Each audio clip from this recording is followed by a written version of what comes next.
Yes, YouTube, welcome back to the channel. Now, if you've been dieting, training really hard, not really seeing the results that you want, I can guarantee that you have made one of these 5 mistakes. And trust me, I have made all of these mistakes too, so be sure to watch the full video to ensure that you get the solutions to these problems so that you don't make any of these mistakes in the future. Stick around till the end of the video because the last point is an absolute killer and it will absolutely ruin your progress. So first up, we have got eating healthily but not tracking your food. Don't get me wrong, eating healthily is great. If you are not tracking your food, I can guarantee that you will 100% be consuming more calories than you think, because there are certain foods that are classed as healthy foods, for example, eggs and avocados. They are high in calories, and consuming a high quantity of those foods on a consistent basis can easily drag you out of a deficit into maintenance or potentially even a little surplus. This doesn't mean that you can't or shouldn't eat those sorts of foods. Obviously, eating healthy food is great, but if you want to lose body fat, if you want to get lean, if you want to get shredded, whatever your goal is in terms of fat loss, you do need to be aware of what you're actually putting in your body in terms of the calories, because as I mentioned, healthy foods can be extremely high in calories. Let's discuss the classic healthy breakfast. Now, if you're going out and you want to go out for a nice breakfast, typically a lot of people would get sourdough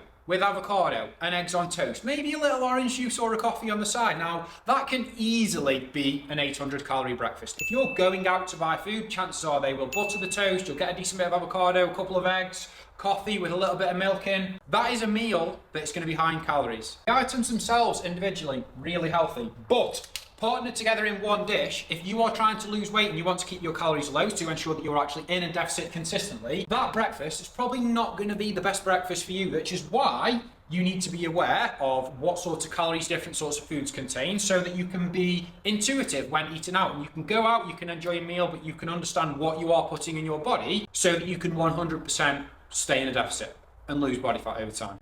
The solution here is nice and simple. You just need to increase your awareness of the foods that you're consuming. So download an app like MyFitnessPal and just start to log your foods, and you will start to realize how many calories are in the sorts of foods that you're consuming. The next thing that you can do to ensure that you are actually in a deficit and to increase your awareness is to work towards calorie and macro targets. So yes, it's great using MyFitnessPal, and if you are logging your food and you are working towards calorie and macro targets, you really can't go too far wrong. And if you do stick to those targets, you will 100% be in a deficit, which will help you to lose weight and get to your goal over time. Mistake number 2 is a massive issue that I see far too often. You are going too hard too soon. Crash diets, restrictive diets, extreme cardio, poverty calories.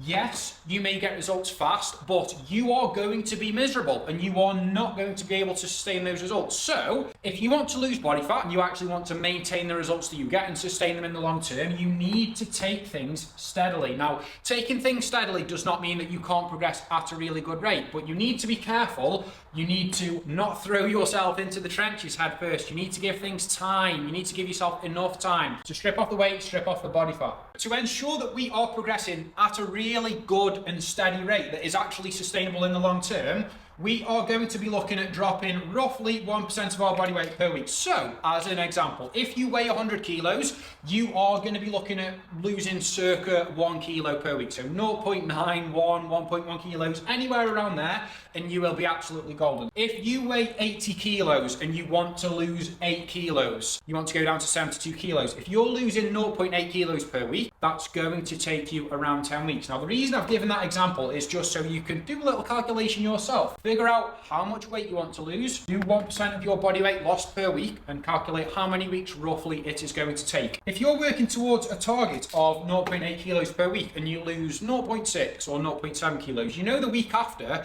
something needs to change. Calories need to be dropped or expenditure needs to be upped. Working towards targets is going to be an absolute godsend for you. But you need to make sure that those targets are realistic and they fit in with your lifestyle and the goal that you're actually working towards. To avoid going too hard too soon and putting all of that work in for no reward in the long term because you won't be able to sustain those results, you need to work towards those targets, so 1% of your body weight per week, and that way you are going to be able to sustain that result in the long term but still see a decent rate of progression. Mistake number 3 is doing the wrong type of cardio. Now, I see, again, so many people get this wrong. They think, oh, I'm trying to lose weight, so I'm going to do the most intense form of cardio, HIIT training. That is not the way to go, especially if you want to lose body fat and retain a decent amount of muscle and you actually want to look good when you are nice and lean. The aim of the game here is to do the cardio that's going to give give you the most bang for your buck. The first form of expenditure, we'll call it, steps. Really low impact, good bang for your buck. You do steps out and about anyway.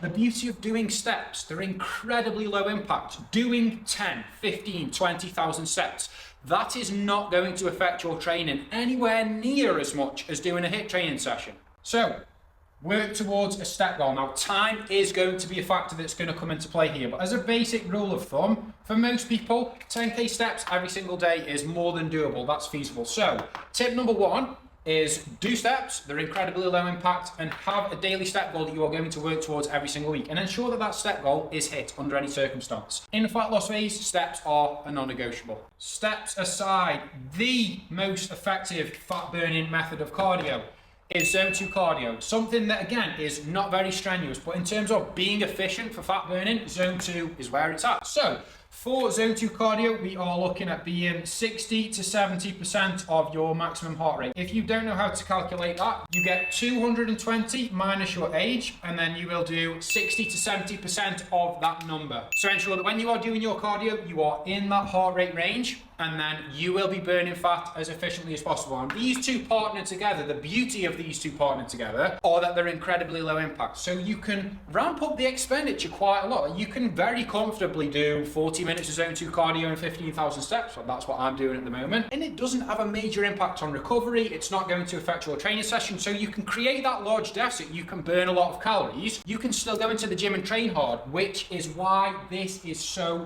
good in a fat loss phase, because you can create a large deficit, but you can still train hard, which means that you're going to be able to retain all of the tissue that you've got, so that when you have stripped off a lot of body fat and you are nice and lean, you don't look lanky and you don't look streaky because you've lost muscle, because you've been smashing so much high intensity cardio. So set yourself a daily step goal, set yourself a cardio plan, make those non-negotiable if you are trying to lose fat and you want to keep it off. Get those boxes ticked and you will be absolutely golden. Now then, point number 4 is incredibly important, which follows on nicely from what I was just talking about. So, training with no progression in a fat loss phase is a surefire way for you to lose muscle as well as body fat. Now, if you are losing body fat because you want to look good and you want to feel better about yourself, you need to be doing everything you can in your power to retain the muscle that you've already got. To do this, you need to be tracking your lifts. This is just the bare minimum of what you should be doing. Now, tracking your lifts, it's not a strenuous task. Doesn't take a lot of time, but it is going to allow you to beat those lifts and to give you targets to work towards within your training, so that you can go in, you can create a little bit of a game with yourself, and you can aim to progress. You need to be heading into your sessions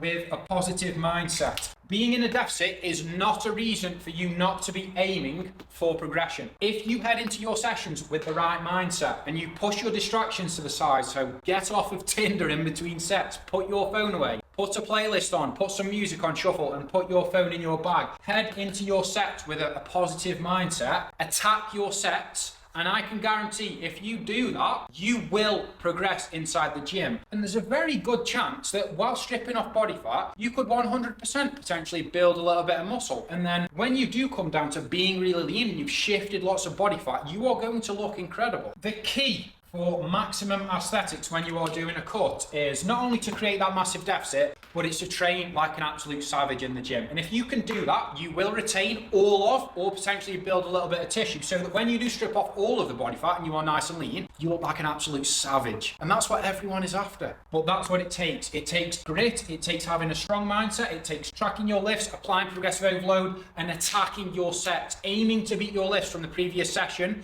and doing that every session. And last, but far from least, I've realised that I didn't write number 4 for the last point. This is the 5th and final point. So we have got the all or nothing mindset. Now, this is something that will keep you stuck for years and years.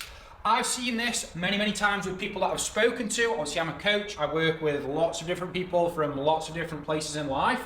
Lots of different experiences in terms of training. Now, so many people have this all or nothing mindset. They go all in, they see great results, but then something happens, something gets thrown their way and they do nothing.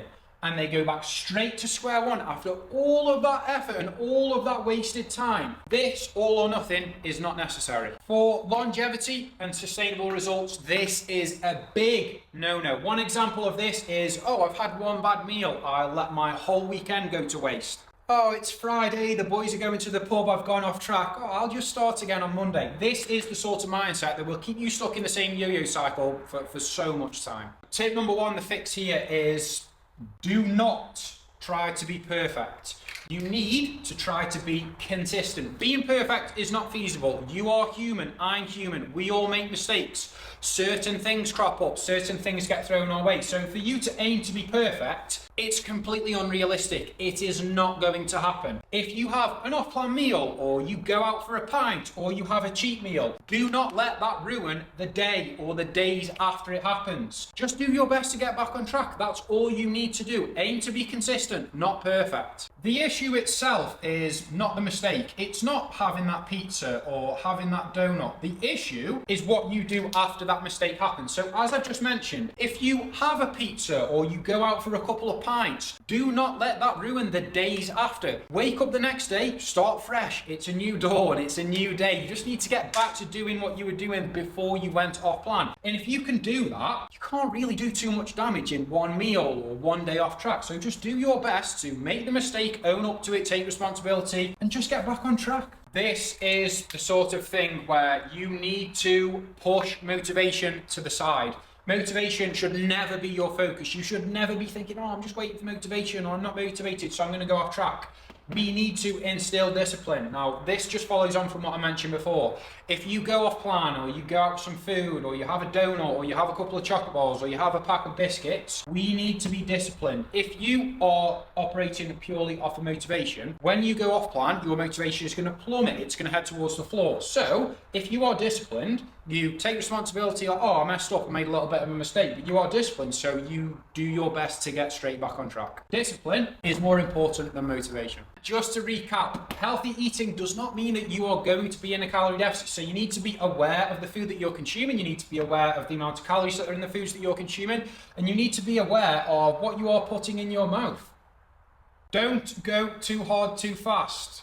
You need to ensure that for sustainability and maintaining those results in the long term, you take things steady. So work towards that 1% body weight target per week and you'll be absolutely golden. Make sure that you are doing the right type of cardio. So we're looking at steps and we are looking at zone 2 cardio, and those are targets that you should be working towards. So have a daily step target, have a cardio target. And if you can work towards those and make those non-negotiables in your routine, you are on a golden ticket to losing fat and retaining the muscle that you've got, because those forms of expenditure are incredibly low impact, so that you can still feel fueled for the gym. You're not rocking up to the gym and you're feeling really tired and sluggish. So you can train hard and you can retain all of the muscle that you've got. Train with structure. Go into the gym, track your lifts, apply progressive overload so that you can retain, potentially build some muscle whilst dropping body fat. Last but not least, all or nothing always leads to nothing. So the focus should not be on perfection. The focus should be on consistency, a little bit of flexibility, and sustainability in the long term. If you're sick of being stuck and you're trying to lose a little bit of body fat and you would like some help, or would you like a little bit of information about how my coaching works, drop me a DM on Instagram, send me an emoji, or send me over any random word at FitWithMackie, and I'll be in contact to see if and how I can help you out. That's going to wrap up this video, people. So I hope you found it useful. If you did, please drop me a like, drop me a comment if you've got any questions. Don't forget to drop me a sub, and I'll catch you in the next one.